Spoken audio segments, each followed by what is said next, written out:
네, 여러분들 오늘은 투자를 처음 하시는 분들이 투자 포트폴리오라던가 아니면 애초에 투자를 조금 더 안정적으로 도대체 어떻게 해야 되는지, 수익을 내려면 어떻게 해야 되는지 아무것도 모르시는 분들을 위한 영상입니다.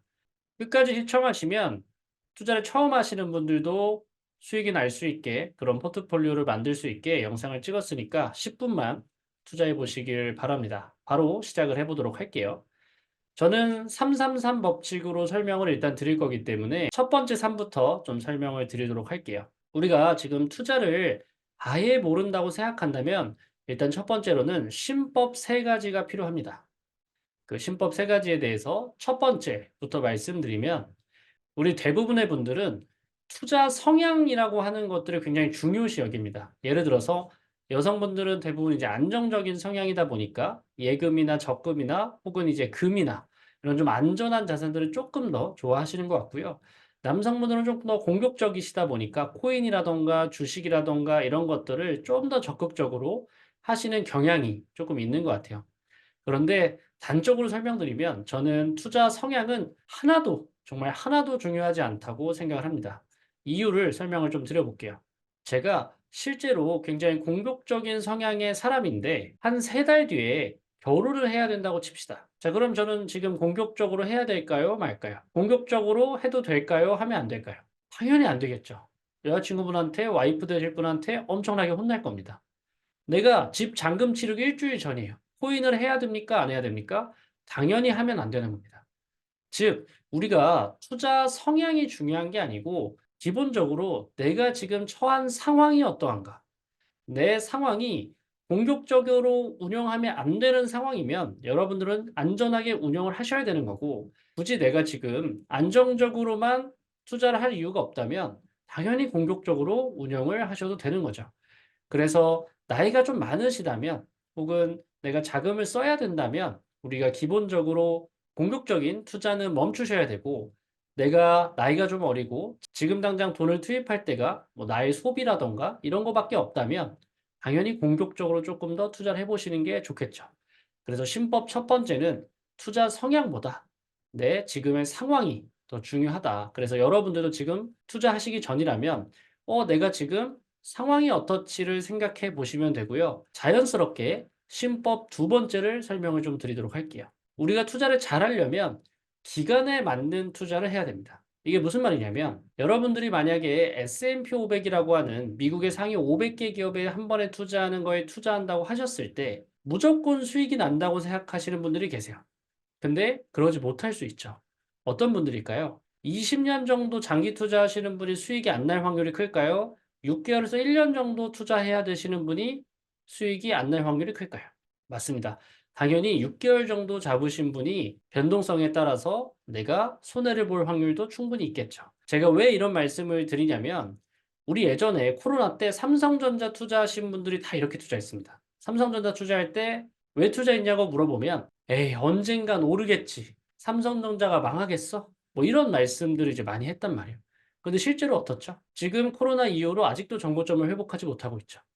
즉 2020년도 정고점을 찍고 나서 지금 5년 동안 내가 그 돈을 써야만 하는 일이 생겼다면 대부분의 분들이 손해를 감수하고 그 돈을 뺄 수밖에 없었다는 겁니다. 즉 어떤 내가 기간을 정해 놓고 투자하지 않으면 원래 하면 안 되는 투자를 하게 되는 경우도 굉장히 많아진다는 거죠.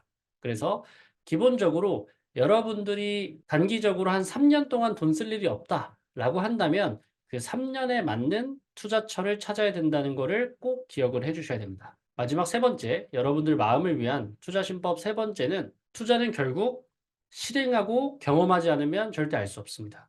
이게 무슨 뜻이냐면 대부분의 저한테 투자를 배우겠다고 오신 분들 중에 한 10% 20% 정도는 꼭 저한테 이 말씀을 하세요. "저는 배우고 해 볼래요." 이렇게 말씀을 하십니다. 근데 제가 그분들한테 꼭 무슨 말씀을 드리냐면 저한테 이런 말씀을 하신 거다. "수영을 배우러 오셨는데 수영장에는 들어가기 싫다."라고 하시는 거랑 똑같다고 보통 말씀드려요. 분명히 수영을 하러 오셨는데 수영장에 들어가지 않으면 수영을 배우지 않는 것과 똑같죠. 수영장 밖에서 아무리 '어떻게 하면 수영을 잘할까? 수영 좀 잘하는 사람들은 어떻게 수영을 할까?' 이렇게 아무리 보셔도 실제로 내가 물에 들어가면 완전히 다른 경험이 돼 버리죠. 그래서 여러분들 기본적으로 투자는 내가 해보지 않으면 의미가 없다. 이 세 개를 꼭 기억을 해주시면 될 것 같습니다. 첫 번째는 뭐죠? 여러분들의 성향보다 상황에 맞는. 두 번째로는 여러분들의 시간은 영원하지 않다. 여러분들의 기간에 맞는. 내가 1년 뒤에 돈 써야 되면 1년에 맞는 투자. 3년 뒤에 돈 써야 되면 3년에 맞는 투자처를 고르셔야 된다. 마지막 세 번째는 투자는 단순하게 공부해서 되는 게 아니다. 내가 직접 경험하고 실행해야 그것들이 밑바탕이 돼서 제대로 된 투자를 할 수 있기 때문에 하루빨리 실행하고 경험을 해보시는 게 중요합니다. 네, 여기까지는 여러분들이 꼭 생각해야 되는 세 가지를 말씀을 드린 거고요. 실제로 투자하는 세 가지 방법에 대해서 말씀을 드려보도록 할게요. 일단 법칙을 몇 가지 말씀을 드리겠습니다. 첫 번째 법칙은 모든 투자는 일단 5대5라는 법칙으로 가정을 해보겠습니다. 자, 여러분들의 시드머니가 1,000만 원 있습니다. 그러면 그 중에서 투자는 얼마? 500만 원만 하시면 됩니다.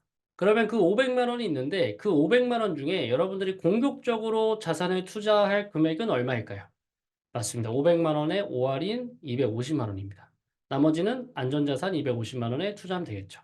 반대로 여러분들 시드머니가 없으시고 한 달에 내가 저축할 수 있는 돈이 100만 원 있습니다. 얼마를 저축하고 얼마를 투자하시면 좋을까요?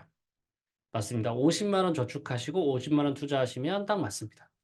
그래서 이렇게 5대5로 해보니까 여러분들이 조금 더 내가 지금 투자하는 게 맞는지 저축하는 게 맞는지에 대한 감이 오실 겁니다. 그러면 그 순간부터 내 감에 맞춰서 7대3이나 8대2로 조금씩 변형해 나가시면 될 것 같아요. 그래서 첫 번째는 5대5 법칙 기억해 주시면 될 것 같고요. 두 번째로는 분할 매수 법칙을 꼭 지키셔야 됩니다. 여러분들이 가끔 1,000만 원 정도 돈이 있을 때 투입을 1,000만 원을 한 번에 어떤 한순간에 한 종목에 넣는 케이스들이 꽤 많습니다. 여러분들이 1,000만 원을 넣는다면 최소한 200만 원씩 5번 쪼개서 들어가시는 게 굉장히 중요합니다. 이것도 사실 할 얘기가 많지만 아주 짧게 설명드리면 우리나라 주식만 하더라도 우리나라의 기업들은 기본적으로 이제 완성품, 애플의 아이폰 이런 완성품을 파는 게 아니고 애플의 아이폰에 들어가는 중간재 제품들을 팝니다. 예를 들어서 렌즈라던가 뭐 배터리라던가 뭐 이런 이제 제품들을 파는 회사들이기 때문에 그런 중간재를 만드는 회사들, 특히 제조업들의 회사의 가장 큰 특징은 주가가 우상향할 수 없습니다. 주가가 우상향할 수 없다는 뜻은 경제라고 하는 것은 사이클이 항상 있기 때문에 여러분들 기본적으로 유가, 환율, 금리, 뭐 세금 이런 부분들은 계속해서 좋아지는 게 아니고 경제 사이클은 항상 순환하기 때문에 우상향하기보다는 항상 순환하는 오르고 내리고를 반복합니다.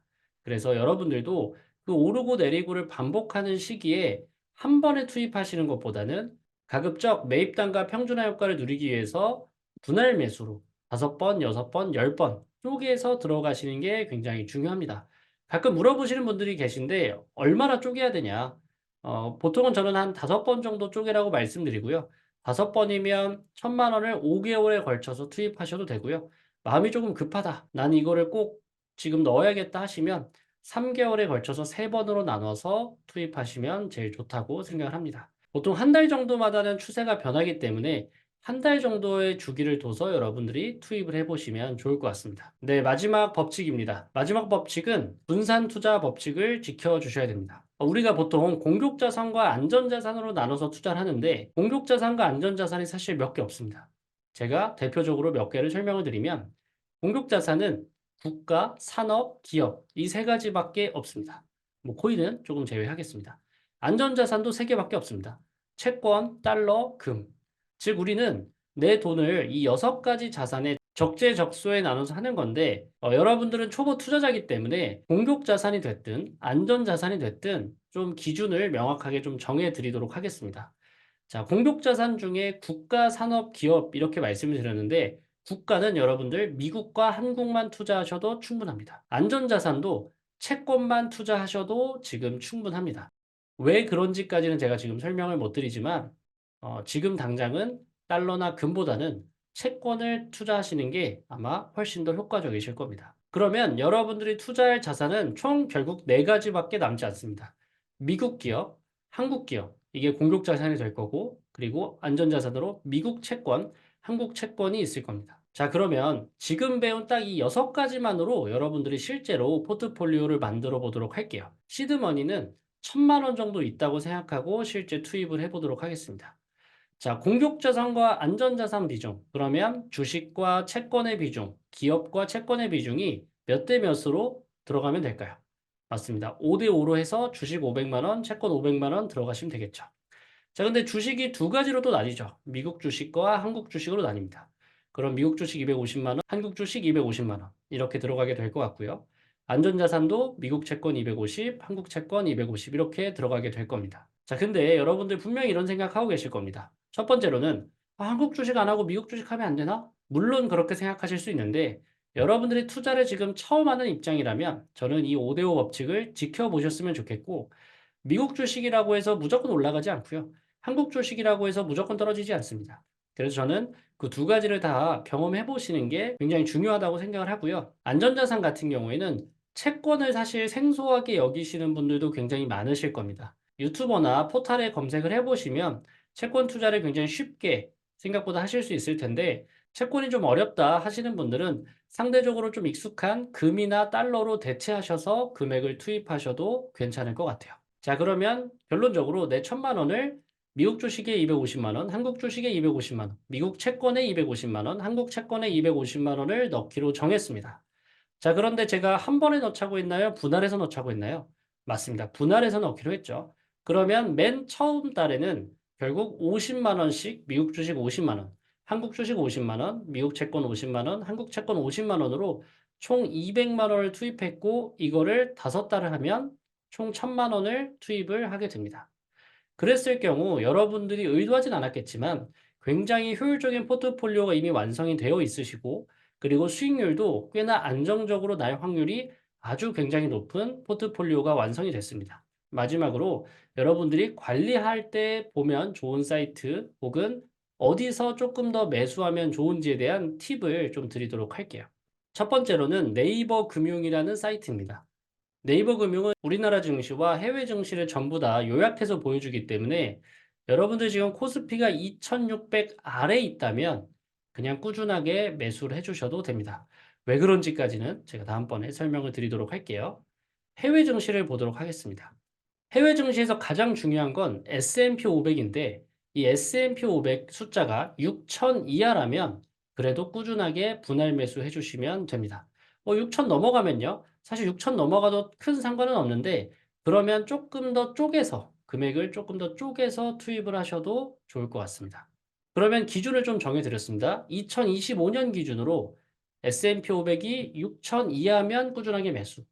코스피가 2,600 이하면 꾸준하게 매수라는 기준을 말씀드렸고 여러분들이 투입할 때 그걸 넘어가는 숫자라면 50만 원을 넣을 걸 25만 원 정도만 넣던가 해서 분산을 조금 더 해주시면 될 것 같습니다. 공격자산은 이렇고요.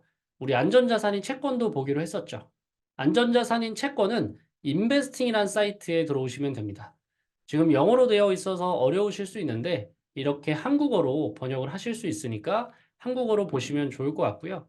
사이트 네이버에 검색하시면 바로 들어오실 수 있습니다. 그럼 여기에 시장을 누르셔서 아래 채권에 미국 10년이라고 하시는 걸 클릭을 해주시면 미국 10년 국채 수익률이 나옵니다. 자, 미국 국채 10년 수익률 기준으로 4.5라는 숫자가 넘어갔다면, 4.5%라는 숫자가 넘어갔다면 적극적으로 무조건 매수하셔도 됩니다. 그냥 법칙처럼 외우셔도 될 것 같아요. 여러분들이 투입하실 때는 4.5가 거의 넘어가 있을 거기 때문에 미국 10년 국채 수익률, 그러니까 금리 기준으로 4.0이 넘어가면, 이 숫자가 4.0이 넘어가면 분산해서 투입할 만합니다. 만약 미국 10년 국채 수익률이 4.0이나 4.5%가 넘어가게 된다면 한국 국채 수익률도 자연스럽게 투자하기 좋은 위치에 있을 거기 때문에 미국 국채를 사시면 꼭 그만큼 한국 국채를 사주시는 게 굉장히 중요합니다. 5대5 법칙을 잊지 않아 주시면 될 것 같습니다. 그러면 미국 10년 국채 수익률이 좀 금리이기 때문에 쉽게 미국 10년 국채 금리가 4.5%가 넘어가면 적극적으로 매수, 미국 국채 금리가 4%가 넘어가도 분할해서 매수, 이렇게 기억을 해주시면 될 것 같습니다. 자, 그러면 우리가 아주 괜찮은 포트폴리오를 하나 지금 만들어 봤습니다. 여러분들이 1,000만 원을 가진 거를 안전자산과 공격자산으로 적절하게 나눴고요. 그리고 그거에 대한 기간도 충분히 염두를 해뒀으면서 여러분들이 경험을 할 수 있는 주식과 채권 같은 생소한 자산에도 투자를 해봤습니다. 그리고 미국 주식, 선진국과 한국 주식, 이머징 국가를 적절하게 분배도 하셨고요. 미국 채권 같은 선진국 채권과 한국 채권 같은 이머징 채권도 골고루 투자하면서 자연스럽게 분산 투자도 하고 계십니다. 거기에 조금 더 수익률을 추구하기 위해서 여러분들이 S&P 500은 6,000 이하면 조금 더 분할해서 매수, 코스피가 2,600 이하면 조금 더 분할해서 매수, 채권 같은 경우에는 4.5% 이상이면 적극적으로 매수, 4%가 넘어가도 분할해서 매수가 가능하다는 점. 그 숫자가 채권이 나온다면 한국 채권도 당연히 사기 좋은 위치에 있을 확률이 높기 때문에 미국 채권을 산 만큼 한국 채권도 같이 사시면 된다는 점. 이렇게 한번 3개월에서 6개월만 포트폴리오 운영해 보셔도 여러분들의 투자 포트폴리오와 투자 경험이 확 달라지는 걸 느끼실 수 있을 겁니다. 한번 이렇게 공부해 보시고 실제로 투자해 보셨으면 좋겠습니다. 도움이 되셨다면 구독과 좋아요 부탁드리도록 하겠습니다. 감사합니다.